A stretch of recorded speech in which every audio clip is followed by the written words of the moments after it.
오늘은 자녀를 사랑하는 부모라면 반드시 알아야 할 이야기를 해보려 합니다. 제목만 보고 사랑하는데 왜 숨겨야 해? 하고 의아해하셨을 겁니다. 하지만 끝까지 들어보시면 이것이 얼마나 깊은 사랑인지 깨닫게 되실 겁니다. 자녀에게 털어놓지 말라. 이것은 거짓말을 하라는 뜻이 아닙니다. 무관심하라는 뜻도 아닙니다. 감정을 억압하라는 것은 더더욱 아닙니다. 그보다 훨씬 더 깊은 부모의 지혜가 담긴 말입니다. 정약용도 이런 선택을 했습니다. 18년 유배 생활 동안 그가 겪은 고통은 상상을 초월했습니다. 외로움, 억울함, 분노. 하지만 고향의 두 아들에게 보낸 수백 통의 편지에서 그는 자신의 감정적 고통을 거의 드러내지 않았습니다. 대신 학문과 처세의 지혜만 담담히 적었죠. 왜 그랬을까요? 자식이 가장 사랑하는 사람인데 왜 마음을 숨겼을까요? 오늘 그 이유를 하나하나 풀어보겠습니다. 이 이야기를 듣고 나면 여러분도 정말 그렇구나 하고 고개를 끄덕이게 되실 겁니다. 첫 번째, 가족 간의 갈등을 보여주지 마십시오. 아빠가 어제 또 술 마시고 늦게 들어왔어. 내 작은아버지는 정말 이기적한 사람이야. 시댁 식구들은 우리한테 관심도 없더라. 혹시 이런 말들 자녀 앞에서 하신 적 있으신가요? 부부 사이의 갈등, 형제 간의 다툼, 친척들과의 불편한 관계. 이런 이야기들을 자녀에게 털어놓는 순간 우리는 자녀를 어른들의 문제 속으로 끌어들이는 것입니다. 저는 지난해 70세가 된 한 어르신의 이야기를 들은 적이 있습니다. 그분은 어린 시절 어머니로부터 아버지에 대한 불만을 매일같이 들으며 자랐다고 합니다. 내 아빠는 돈도 제대로 못 벌어와. 내 아빠는 나한테 관심도 없어. 그분은 아버지를 사랑해야 하는지 어머니 편을 들어야 하는지 갈팡질팡하며 평생을 괴로워했다고 고백하셨습니다. 자녀는 중재자가 아닙니다. 자녀는 재판관도 아니고 상담사도 아닙니다. 아이가, 그리고 다 큰 성인 자녀조차도 부모의 갈등 앞에서는 그저 불안하고 무력한 존재가 될 뿐입니다. 정약용 선생은 가정의 평화는 침묵에서 비롯된다고 하셨습니다. 여기서 침묵이란 무관심이 아닙니다. 어른으로서 지켜야 할 품격, 절제된 언어를 의미합니다. 부부간의 문제는 부부가 해결해야 하고 형제간의 다툼은 형제끼리 풀어야 합니다. 자녀 앞에서는 가능한 한 평온한 모습을 보여주십시오. 물론 완벽한 가정은 없습니다. 때로 다툴 수도 있고 의견이 다를 수도 있습니다. 하지만 그 과정에서 상대방을 비난하거나 험담하는 모습을 자녀에게 보이지 말아야 합니다.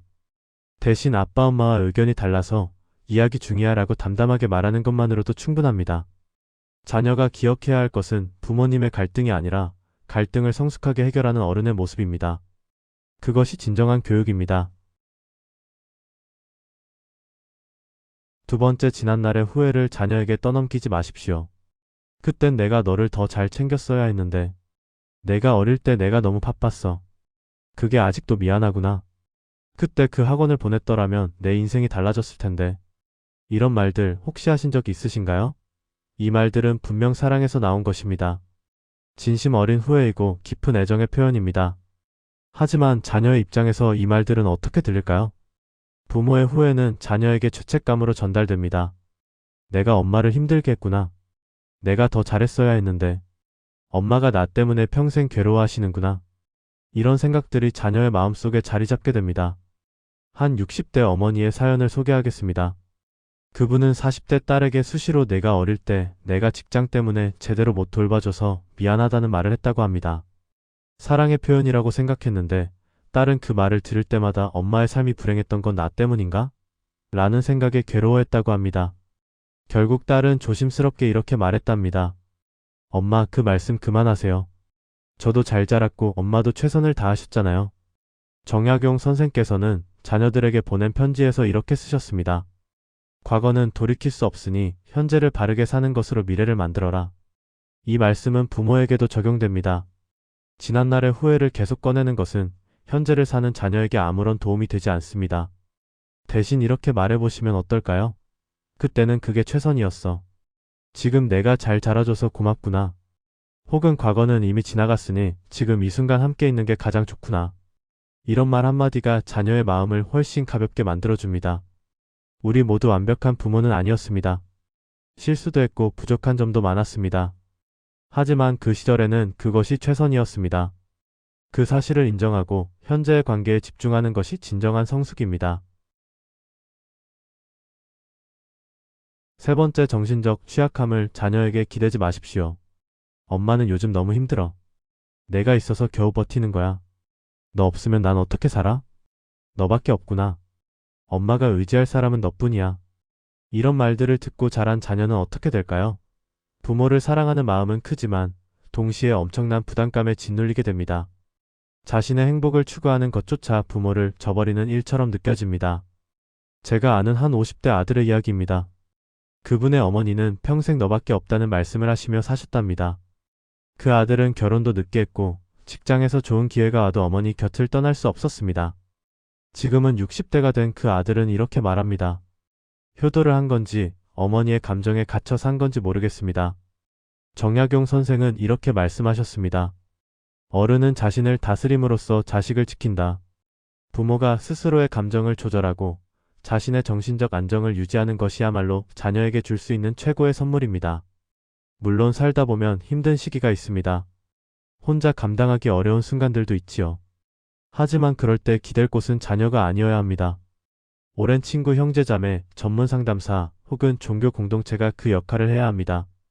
자녀는 우리의 정서적 보호자가 아닙니다. 특히 배우자를 잃고 홀로 된 부모님들께 드리고 싶은 말씀이 있습니다. 외로움은 자연스러운 감정입니다. 하지만 그 외로움의 해결책을 자녀에게서 찾으면 자녀는 평생 죄책감과 의무감 사이에서 방황하게 됩니다. 대신 노인복지관, 취미활동, 봉사활동 등을 통해 새로운 관계를 만들어가는 것이 훨씬 건강합니다. 부모가 정신적으로 독립적이고 안정되어 있을 때 자녀는 비로소 자유롭게 부모를 사랑할 수 있습니다. 의무가 아닌 진심으로요. 네 번째, 외로움의 짐을 자녀에게 지우지 마십시오. 자주 좀 와라. 너 안 오면 하루하루가 너무 길어. 주말에 왜 또 안 와? 엄마는 내가 보고 싶은데. 너희 집에 무슨 일이 그렇게 많아서 부모는 이렇게 안 챙기니? 자녀를 향한 그리움, 함께하고 싶은 마음은 너무나 당연합니다. 하지만 그 그리움을 압박으로 표현하는 순간 사랑은 속박이 되어버립니다. 70대 한 어머니는 매주 자녀들에게 전화를 하셨답니다. 이번 주는 누가 올 거야? 자녀들은 번갈아 가며 방문했지만 어머니는 항상 자주 못 오는 자녀를 원망하셨다고 합니다. 그 결과 자녀들은 부모님 댁 방문이 즐거움이 아닌 의무가 되었고 방문할 때마다 마음이 무거웠답니다. 반대로 다른 사례를 보겠습니다. 한 65세 아버지는 자녀들에게 이렇게 말씀하셨답니다. 바쁠 텐데 무리해서 오지 마라. 명절이나 생일 때 보면 되지. 아빠는 친구들도 있고 할 일도 많으니 걱정하지 마. 자녀들은 오히려 이 말을 듣고 더 자주 찾아뵙게 되었답니다. 부담이 없으니 오고 싶어진 것이지요. 정약용 선생은 자녀들에게 이렇게 가르치셨습니다. 효도는 형식이 아니라 마음이다. 이 말씀은 부모에게도 적용됩니다. 자녀가 자주 방문하는 것이 효도의 전부가 아닙니다. 전화 한 통, 짧은 메시지 하나에도 마음이 담겨 있다면 그것으로 충분합니다. 노년의 외로움은 분명 힘든 것입니다. 하지만 그 외로움을 자녀가 채워줘야 한다고 생각하는 순간 부모와 자녀 모두 불행해집니다. 자녀에게는 자녀의 삶이 있습니다. 직장, 가정, 자녀 양육 각자의 꿈과 목표가 있습니다. 대신 부모님 스스로 외로움을 해소할 방법을 찾으시길 권합니다. 오랜 친구들과의 정기 모임, 동네 경로당이나 복지관 활동, 취미생활, 자원봉사 등 노년을 풍요롭게 만드는 방법은 생각보다 많습니다. 자녀가 의무감이 아닌 그리움으로 찾아올 때 그 만남은 서로에게 진정한 기쁨이 됩니다. 사랑은 강요가 아니라 자발적인 것일 때 가장 아름답습니다. 다섯 번째, 미안함과 보상 심리를 버리십시오. 어릴 때 형만 편애해서 미안하다. 가난하게 살아서 너희에게 미안한 마음뿐이야. 이제라도 보상해주고 싶은데 방법이 없구나. 많은 부모님들이 자녀가 어릴 때의 일들을 떠올리며 미안해하십니다. 형제를 차별했던 것, 경제적으로 어려워 뒷받침해주지 못했던 것, 더 나은 교육을 시키지 못한 것. 이런 미안함들이 마음속에 쌓여 있습니다. 하지만 그 미안함을 자녀에게 계속 표현하는 것은 도움이 되지 않습니다. 오히려 자녀는 부모의 슬픔과 죄책감까지 함께 짊어지게 됩니다. 부모님이 나 때문에 평생 괴로워하신다는 생각은 자녀의 마음을 무겁게 만듭니다. 한 55세 딸의 이야기입니다. 그분의 아버지는 말년에 계속 내 오빠만 대학 보내고 너는 못 보내서 미안하다고 하셨답니다. 딸은 이미 그 일을 이해했고 자신의 인생을 행복하게 살고 있었습니다. 하지만 아버지의 반복되는 사과는 오히려 그녀에게 상처를 다시 떠올리게 했고 아버지의 마지막 시간을 슬픔으로 채웠습니다. 정약용 선생은 진정한 후회는 고백이 아니라 개선에 있다고 하셨습니다. 과거를 계속 꺼내며 미안해하는 것보다 지금 이 순간부터 더 나은 관계를 만들어가는 것이 중요합니다. 보상 심리도 마찬가지입니다. 그때 못해준 거 지금이라도 해주고 싶다는 마음으로 자녀에게 무리하게 재산을 나눠주거나 손주 양육을 도맡거나 자녀의 집안일에 과도하게 개입하는 것은 좋은 방법이 아닙니다. 그것은 진정한 보상이 아니라 부모 자신의 죄책감을 해소하려는 시도일 뿐입니다. 대신 이렇게 말해보는 건 어떨까요? 그땐 우리 형편에 그게 최선이었어. 그래도 너는 정말 잘 자라줬구나. 고맙다. 혹은 지금 보니 그때는 내가 많이 부족했구나. 하지만 이제는 더 잘 이해하게 됐어. 이런 말은 과거를 인정하면서도 자녀에게 짐을 지우지 않습니다. 미안함보다는 인정과 감사를 표현하는 것이 훨씬 건강한 방식입니다. 과거는 바꿀 수 없습니다. 하지만 과거를 대하는 태도는 바꿀 수 있습니다. 자책과 미안함으로 과거에 머무르기보다 지금 이 순간 자녀와 어떤 관계를 만들어갈지에 집중하는 것이 진정한 사랑입니다. 마음을 다스리는 것이 진짜 사랑입니다. 지금까지 5가지를 말씀드렸습니다. 가족 간의 갈등, 지난날의 후회, 정신적 취약함, 외로움의 짐, 미안함과 보상 심리. 이 모든 것들의 공통점은 무엇일까요? 바로 부모의 감정을 자녀에게 맡기려는 시도라는 점입니다. 우리는 살면서 많은 감정을 느낍니다. 외로움, 후회, 불안, 미안함, 그리움. 이런 감정들은 너무나 자연스러운 것입니다. 하지만 그 감정들을 어떻게 다루느냐가 어른과 어른답지 못한 사람을 나눕니다. 정약용 선생은 사랑은 제어되어야 오래간다고 하셨습니다. 여기서 제어란 사랑을 줄이라는 뜻이 아닙니다. 사랑하는 마음은 크게 가지되 그 표현 방식을 지혜롭게 하라는 뜻입니다. 내 감정을 그대로 쏟아내는 것이 진실이 아닙니다. 때로는 침묵하는 것이, 참는 것이, 스스로 해결하는 것이 더 큰 사랑입니다. 여러분, 진정한 사랑은 무엇일까요? 자녀에게 모든 것을 다 말하고 모든 감정을 나누는 것일까요? 아닙니다. 진정한 사랑은 자녀가 자신의 삶을 자유롭게 살 수 있도록 공간을 만들어주는 것입니다. 부모의 짐을 덜어주는 것입니다. 안정되고 평온한 모습으로 자녀의 든든한 뒷배가 되어주는 것입니다. 어른의 품격은 침착함에서 나옵니다. 자녀는 부모의 말보다 부모의 모습을 통해 배웁니다.